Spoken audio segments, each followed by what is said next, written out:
Hey, gang, Husker Nation. Time to review, boys and girls. How did we get here? You are Locked On Huskers, your daily podcast on the Nebraska Cornhuskers, part of the Locked On Podcast Network, your team every day.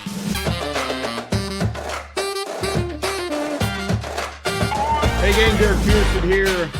DP, 93.7 The Ticket in Lincoln, America. Right in the middle. Dab smack in the middle.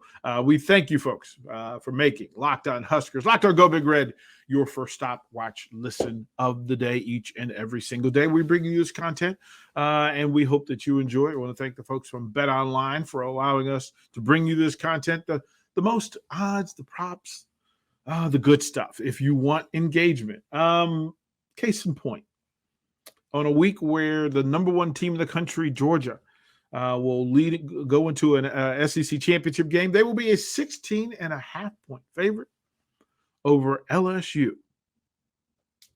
BetOnline is where the game begins. 16.5. That's a lot for a championship game. It is indeed. Do me a favor, if you would please. If you have not, subscribe. Hit the subscribe and the alert button so you get the information as soon as we release it. Especially over the course of this week, as breaking news announcements, coaching hires, players in and out of the transfer portal, exit interviews that are happening at the building, news on Mickey Joseph, Bill Bush, Ryan Applewhite, et cetera. You know, there's going to be news, and so make sure that you're getting the alerts because as soon as we get the news, I'll report it here. Sometimes it'll be Locked On Today, where there's news that we want to break down, and there'll probably be one each day this week because I would imagine that the cycle hits and that there'll be tons of information as we go forward. We'll bring you that information bit by bit, piece by piece, and try to break it down for you as well as we can. So subscribe, like, share, let folks know that this content is out there. It is greatly appreciated. To go through all of the talk of the changes in Nebraska football, you have to go back and set the GPS for how we got here. And the season, to me, this is a tale of three parts. The season was a tale of three parts.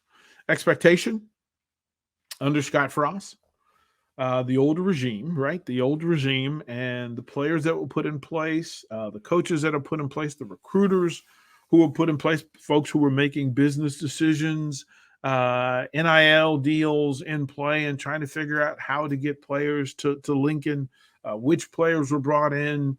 Casey Thompson was brought in. O'Shawn Mathis was brought in. Trey Palmer was brought in. Marcus Washington amongst them, right? Athletes that were brought in based on the openness of the transfer portal and then the boundaries of name, image, and likeness.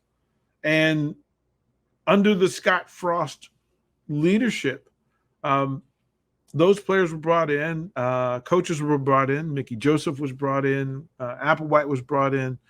Raiola was brought in. So you had coaches who were brought in to help facilitate a new direction. Some of that was put in play by conversations between Trev Alberts and Scott Frost over not being satisfied with the state of the program. They wanted better for the fans. They wanted better for the student athletes, and it was not representative at in their minds at the level that Nebraska needed to be represented. Early on, of course, the story being as you bring in these new players, and then the some failed recruiting situations and scenarios, those put it all in play, and then the circus began in full with the music. You know, let's take the road show over to Dublin, Ireland, and against an opponent that everybody was familiar with, everybody knew, everybody was comfortable. There was the expectation that Nebraska was going to Dublin with a really good chance, a favorite chance to beat Northwestern. Like, they liked the talent, they liked what was going on, and Northwestern set the stage. But as always is the case, it's the stuff that happens before the game that often dictates the result of the game. And that's what happened in Dublin, Ireland. Meetings not going as planned or not going off as planned, just distractions of being in a different space, the focus not always being on the game itself or priority one, which is you beating Northwestern. That's what happens when you create the traveling roadshow and you go to Dublin. It's an opportunity on national TV with everybody, first game, 0 week, everybody's watching. Well, everybody was watching. And it didn't go the way as planned, of course. The onside kick call, the inability to stop Northwestern in times of need, all of that led to a loss. And the spinning wheels of Nebraska coming back to Lincoln kind of stunned, actually. They regrouped. Thank goodness, based on week one scheduling of North Dakota, they put up 38 points in a 38-17 win. Everybody felt, okay, well, this is we're back on track. This is a thing that we can fix. We can right the ship. Can you right the ship? And, leadership is required. Enter Georgia Southern, who came to Lincoln and simply stunned the Sea of Red. And Nebraska's inability to finish. Georgia Southern at home, it was a gut punch. And it was a realization that there were too many things wrong to go on as they were. The gloried blue blood program losing a home game, a mandatory win, a must-win home game against Georgia Southern, and not being able to do that indicated time for change. And in fact, there was. And so, on September 10th, after the loss, September 11th, the announcement that Mickey Joseph would be the interim head coach for Nebraska football. And in that, we enter Act 2 of this drama. Act 2. The Mickey Joseph Project. Let's call it that. The Mickey Joseph Project. Act 2, what was this going to be? Again, because of the location being 1 and 2 and your rival, Oklahoma, coming in to Lincoln, Nebraska, we had to reassess, reevaluate, redirect. We'll talk about Oklahoma in the next couple of weeks. That Mickey Joseph Project. We'll talk about that next on Locked On.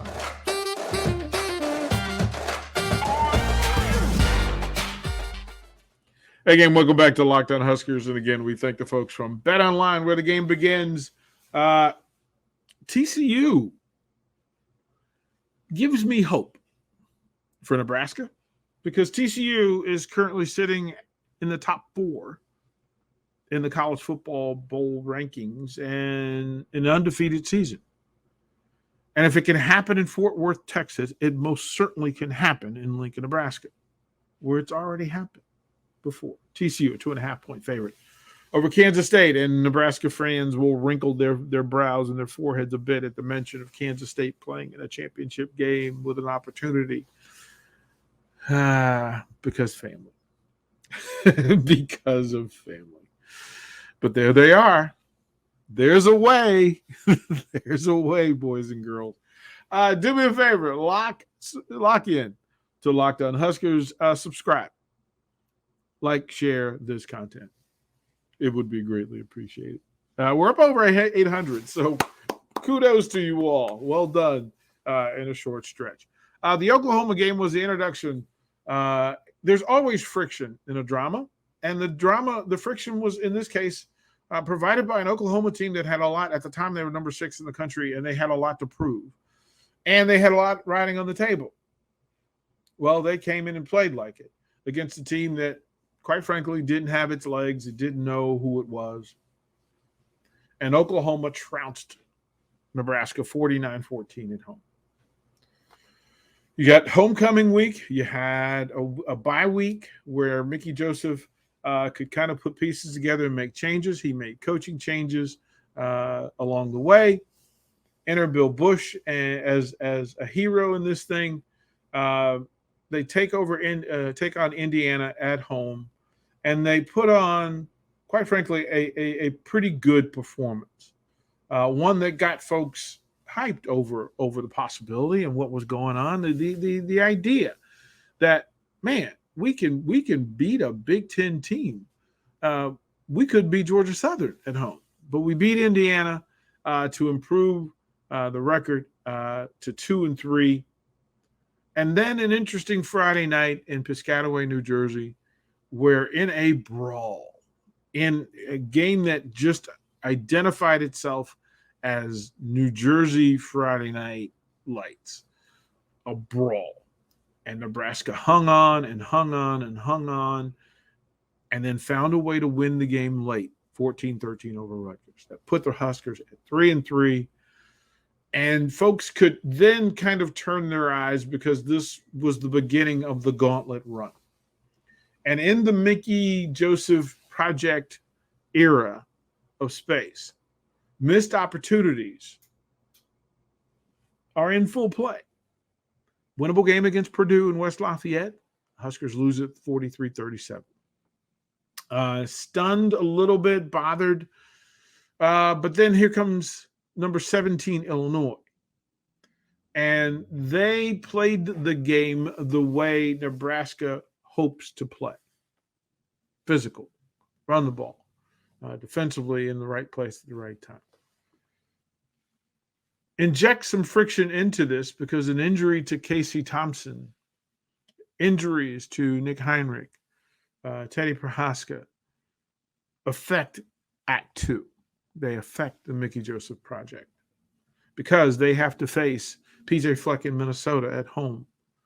Outplayed Minnesota for the bulk of the game, literally the bulk of the game, and couldn't come away with a win. They lose it 20-13.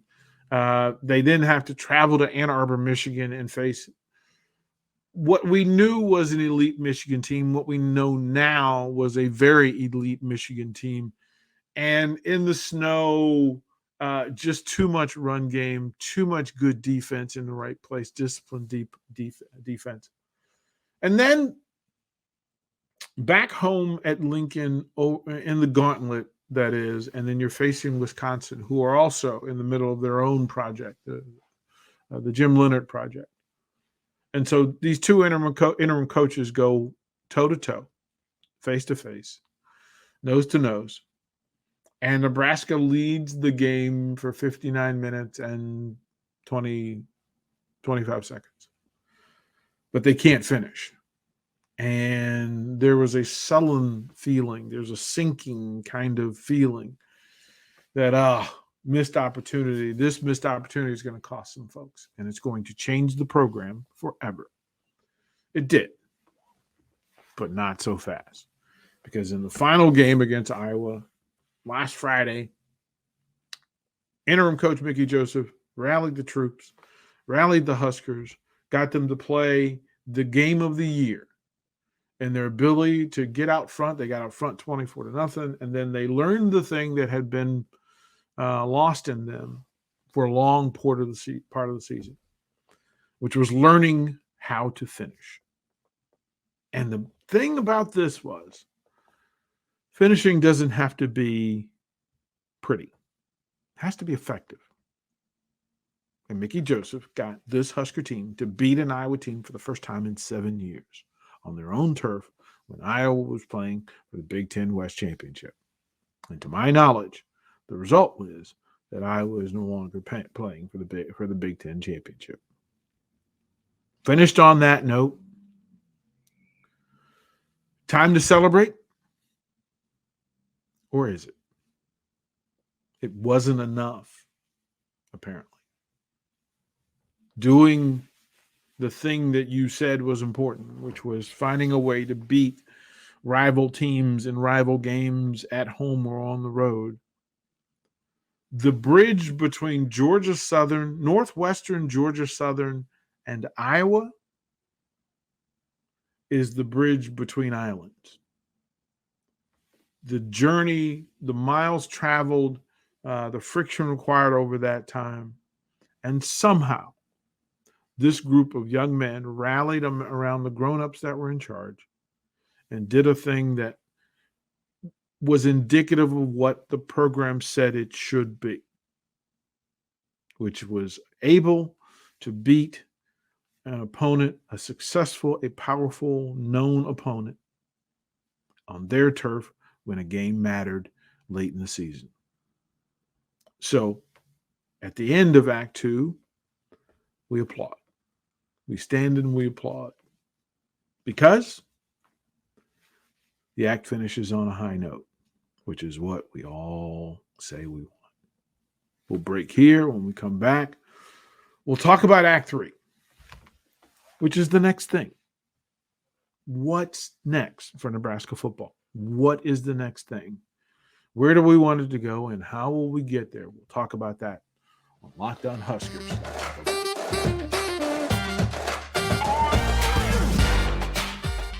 Welcome back, gang.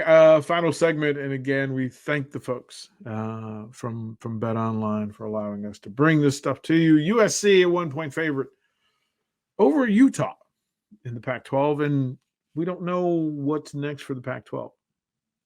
But this week, they have a championship game, and it should be a good one. Of all the championship games, quite frankly, it might be the one I'm looking forward to the most. Maybe the most competitive, certainly, when other championship games have point spreads of 16.5, 16. The Pac-12 got a 1 point. It's got a pick'em game. Bravo to that, because we deserve those well-played championship games. Again, take a moment. I applaud you. I lean and say thank you for subscribing. And if you're sharing the content, thank you. If you leave your comments down in the comment section. They're always read. And we'll get better about responding to them, especially when they're positive comments. Folks that know anything about me know that positive comments that you're curious and you're not just complaining. You're curious and you're adding to the conversation. I like to join in and celebrate that as well. Well done for those. We're at the time with Matt Rule as the new head coach that we then say, based on last year's schedule and the schedule that is in play, what do we know about the program? A lot of fans have said how they feel, and this is where this is about you. What are your questions for Matt Rule? What are your expectations of Matt Rule? Do you expect that next year is a winning season? Are you demanding a winning season? And there's a difference between the expectation of winning and the demanding that winning takes priority and focus. I've asked this question quite a few times, and I still never get the answer of what priority one is for Nebraska football. Because ultimately, that should be the top line of the job description for the head football coach. What is priority one? Is it the business? Because the contract is the business deal. And to say that the business allows you the resources to make the Matt Rule choice and to have the money to go and get Matt Rule or whoever it was you were going to get. The business allows that. But winning, to me, is a question. What's the greater priority? What's the first thing? The thing that overrides every other decision within the football program? Is it money? Is it the student-athlete experience? Because let's remember something, and I'll get a little preachy here. Let's remember that Nebraska is going to go to the homes and living rooms and small towns of these teenagers and pitch and sell to get them to come to Lincoln to be a part of this thing.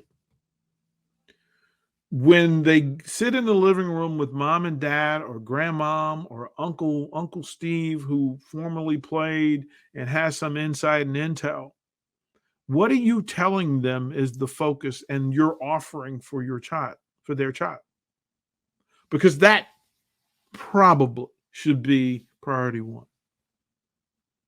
And if it's not, then you're going into people's homes and telling them lies. And you probably shouldn't. Priority one has to be shared. It has to be known. It has to be executed. It has to be followed. And you have to be accountable for it. And when you go to the homes of these young people, of these families, and ask them to give you their favorite child, you better tell them the truth, because that's your brand. That is your brand. Thank you for hanging out with us here on Lockdown Huskers. Close with this. Go Big Red.